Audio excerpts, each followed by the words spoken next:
வணக்கம். சிலப்பதிகாரம். சிலப்பதிகாரம்னா நமக்கு என்னென்ன தெரியும்? இளங்கோவடிகள் எழுதினது, ஐம்பெரும் காப்பியங்களில் ஒன்று.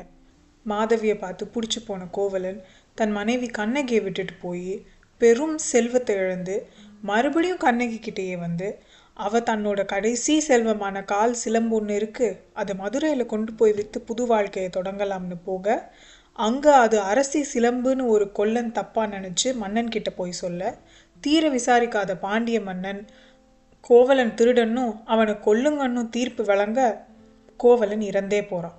இதில் பயங்கர கோவமான கண்ணகி மதுரை மன்னன் கிட்ட போய் அது தன்னோட சிலம்புன்னும் கோவலன் திருடன் இல்லைன்னு நிரூபிக்க, தீர விசாரிக்காம தவறான நீதி வழங்கி ஒருத்தனோட உயிரையே எடுத்துட்டோங்கிற குற்ற உணர்ச்சியில மன்னன் அங்கேயே மாண்டு விழ, அப்பையும் கோபம் தீராத கண்ணகி மதுரையை பூரா எரிச்சது தான் சிலப்பதிகாரத்தோட கதை.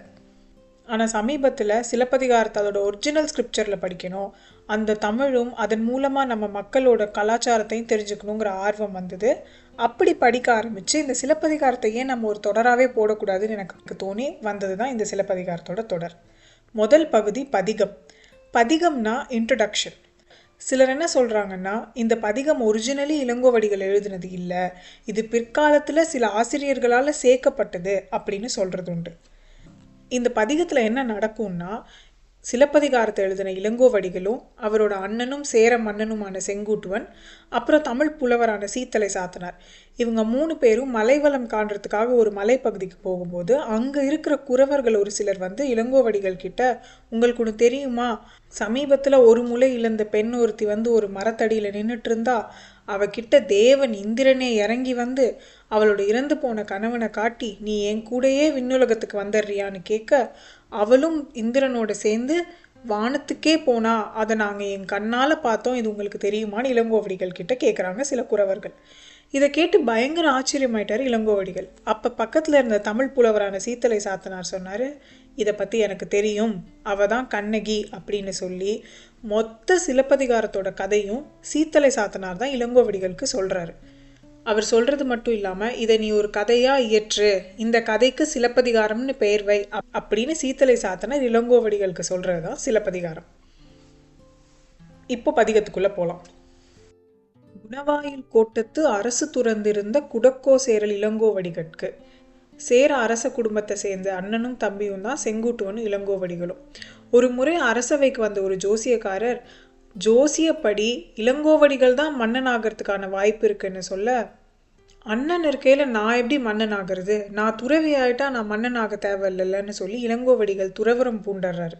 இதனால தான் குணவாயில் கோட்டத்து, குணவாயில்ங்கிறது ஒரு இடம், கோட்டம்னா கோயில், குணவாயில் கோட்டத்து அரசு துறந்து இருந்த குடக்கோ சேரல் இளங்கோவடிகட்கு குன்றக்குறவர், அங்கிருந்த குன்றக்குறவர்கள்லாம் ஓடி வந்து, பொலம்பூ வேங்கை நலங்கிளர் கொழுநிழல், இது ஒரு பியூட்டிஃபுல்லான லைன். பொலம்னா தங்கம், தங்க நிறத்தில் இருக்கக்கூடிய பூ உள்ள வேங்கை மரத்தோட நலம் தரக்கூடிய நிழலுக்கடியில்.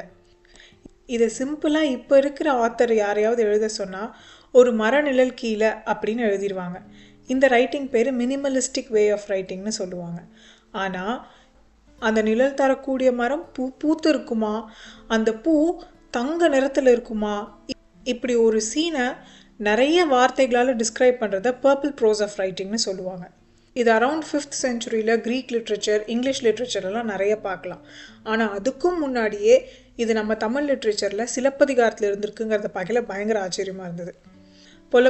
பொலம்பூ வேங்கை நலங்கிளர் கொழுநிழல்னா தங்க பூ இருக்கக்கூடிய வேங்கை மரத்தோட நலம் தரக்கூடிய நிழலுக்கு கீழே ஒரு முலை இழந்தால் ஒரு திருமா பத்தினிக்கு, ஒரு பத்தினி அங்கே இருந்தா, அவள்கிட்ட அமரர்க்கரசன், அமரர்க்கரசர்னா கடவுள் இந்திரன், அமரர்க்கரசன் தமர் வந்து ஈண்டி அவள் காதல் கொழுநனை காட்டி, அவளோட காதல் கணவனை காட்டி, அவளோடு எம் கண்புலம் காண விண்புலம் போனதே, நான் பார்த்துட்டு இருக்கும்போதே, இதெல்லாம் யார் சொல்கிறா, குறவர்கள் இளங்கோவடிகள் சொல்லியிருக்காரு.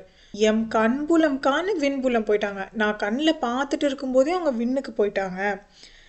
இரும்போது, இரும்போதுன்னா அதிசயம், அப்படி ஒரு அதிசயம் போல் அது நடந்துச்சு, அது அறிந்தருள் நீ என உனக்கு தெரியுமா அப்படின்னு சொல்லி கேட்குறாங்க.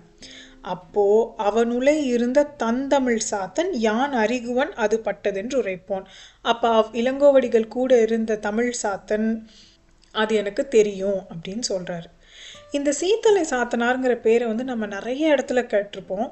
சீத்தலை சாத்தனார், தண்டமிழ் சாத்தன், தமிழ் பெரும் சாத்தன், நன்னூர் புலவன், இந்த மாதிரி நிறைய வார்த்தைகளால் அவரை கூப்பிடுறது உண்டு. இதில் ஏதாவது ஒன்று கண்டிப்பாக நம்ம கமெண்ட் க்ராஸ் பண்ணியிருப்போம். மணிமேகலை எழுதுனதும் இவர் தான். இவரை பற்றி பார்க்கல ஒரு பயங்கர இன்ட்ரெஸ்டிங்கான ஃபேக்ட் பார்த்தேன். இந்த சீத்தலை சாத்தனார் ஒரு கூல வணிகன். கூல வணிகன்னா நெல் விற்கிறவங்க. என்ன ஒரு ஆச்சரியமான விஷயம்னா, அந்த டைமில் இவர் தான் சிறந்த தமிழ் புலவன், ரொம்ப பாப்புலரான ரொம்ப பெரிய தமிழ் புலவன். ஆனால் அவர் ஒரு நெல் வியாபாரியும் கூட. இதில் என்ன ரொம்ப ஆச்சரியமான விஷயம்னா, அந்த காலத்தில் நம்ம சொசைட்டியில் ஒரு தொழிலுக்கும் ஒருத்தரோட லைஃப் ஸ்டைலுக்கும் எந்த விதத்துலையும் முடிச்சு போடவே இல்லை. அவர் ஒரு ஆக சிறந்த தமிழ் புலவன். இன்னும் சொல்லப்போனால் அந்த சேர கிங்டமில் அவர் முதலாம் புலவன். ஆனால் ஒரு நெல் வணிகனும் கூட. அதுக்கப்புறம் இந்த வர்ணசாஸ்திரங்கள்லாம் வந்ததுக்கப்புறம் தான், நீ இந்த தொழில் செய்கிறவன்னா உன்னோட வாழ்க்கையே இவ்வளோ தான் இருக்கும், நீ இந்த தொழில் செய்கிறவனா உனக்கு இவ்வளவு தான் அறிவு கொடுக்கப்பட்டிருக்கும், நீ இந்த தொழில் செய்கிறவனா நீ பிறப்பாலேயே இந்த தொழில் மட்டும்தான் செய்யக்கூடியவன், இதை பொறுத்து உன் ஜாதி இப்படி இருக்கும், இதை பொறுத்து இந்த சொசைட்டியில் உனக்கான அங்கீகாரம் இப்படி இருக்கும்னு அவனை குறுக்கினதெல்லாம் பின்னாடி தான். இயல்பில் நம்ம தமிழ் கல்ச்சரில் எல்லாரும் எல்லாம் பண்ணிட்டு இருந்திருக்காங்க.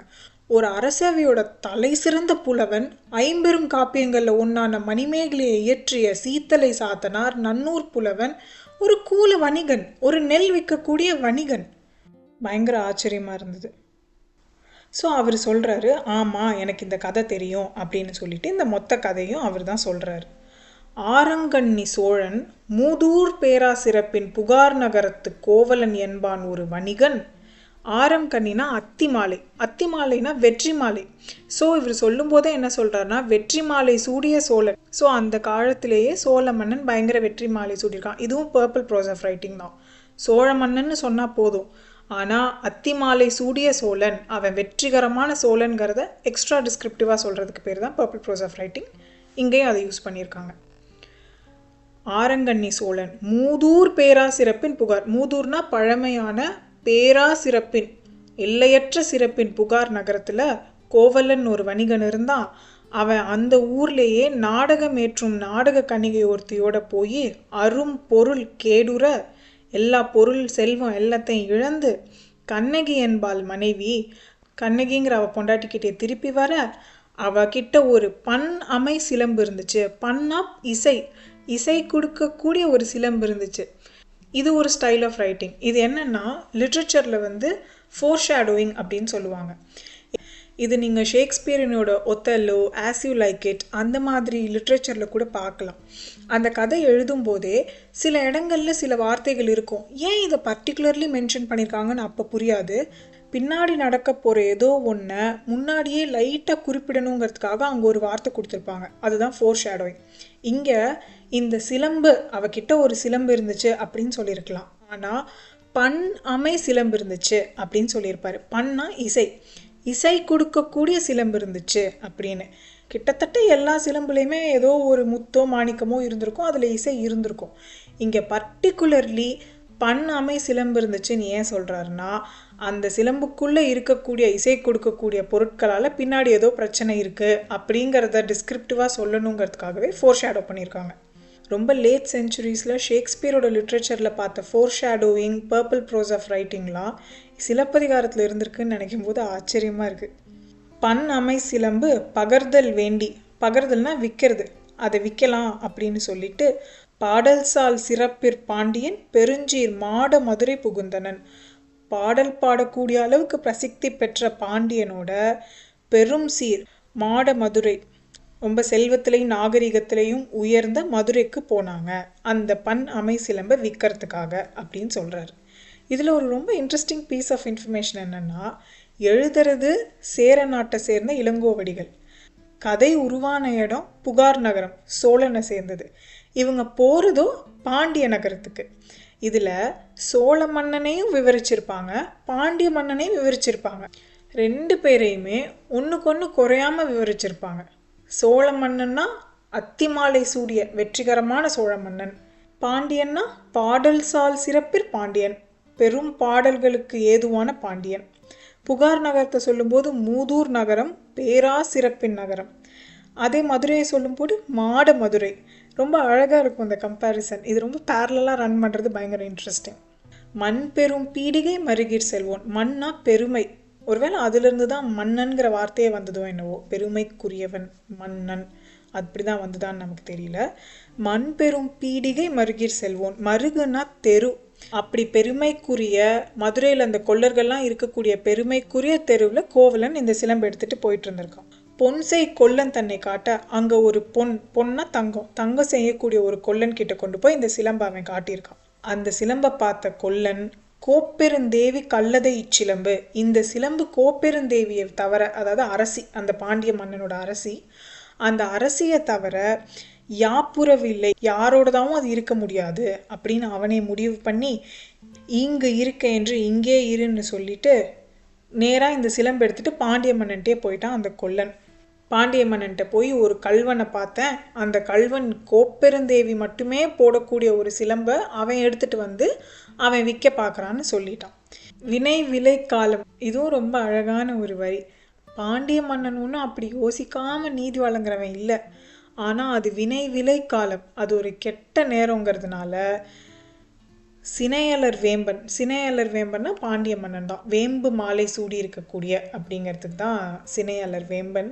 தேரான் ஆகி, தேரான்னா தீர விசாரிக்காதவனாகி. இந்த சிலப்பதிகாரத்தோட இன்னொரு இன்ட்ரெஸ்டிங்கான விஷயம் என்னென்னா, இந்த சிலப்பதிகாரத்தில் நிறைய வார்த்தைகள் திருக்குறள்லேருந்து எடுத்த மாதிரி இருக்கும். ஸோ தட் திருக்குறள் இதுக்கும் சிலப்பதிகாரத்துக்கும் முன்னாடி அப்படிங்கிறத இதுலேருந்து புரிஞ்சுக்கலாம். இந்த தேரான்கிற வார்த்தை வச்சே ஒரு திருக்குறள் உண்டு.